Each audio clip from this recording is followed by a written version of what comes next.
قوم کو ووٹ کا حق لوٹایا جائے۔ جن مثبت رویوں کا تعین کیا ہے، ہم آج بھی اپنے ان مثبت رویوں پر قائم ہیں اور شفاف انتخابات کی ضمانت مہیا نہیں کی جاتی۔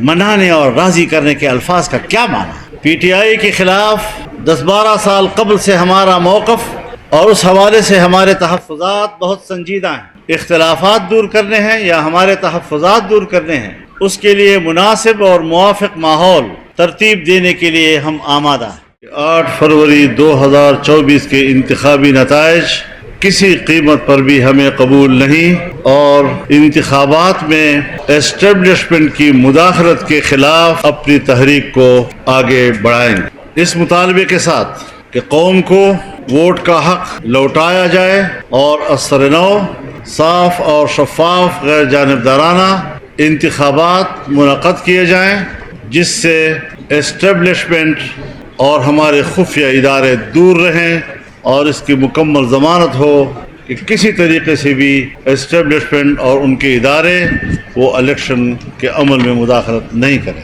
جب تک اصولی معاملات پر اتفاق نہیں ہو جاتا اور شفاف انتخابات کی ضمانت مہیا نہیں کی جاتی، منانے اور راضی کرنے کے الفاظ کا کیا معنی؟ پی ٹی آئی کے وفود نے بھی رابطے کیے ہیں۔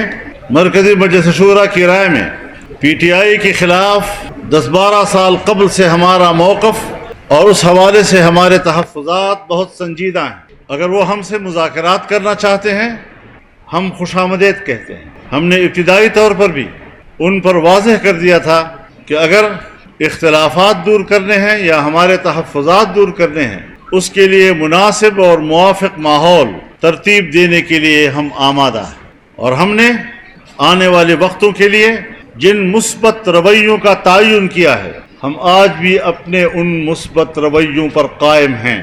لیکن یہ بات سمجھنے کی ہے بصد احترام کہ پاکستان تحریک انصاف کی قیادت میں اب تک کسی یکسوئی کا فقدان ہے۔ پارٹی کے سربراہ کی طرف سے وفود آتے ہیں، وہ ہمارے ساتھ معاملات کو طے کرنے کی ہدایات لے کر آتے ہیں، لیکن اس وقت تک انہوں نے کسی مذاکراتی ٹیم کا باضابطہ اعلان نہیں کیا ہے۔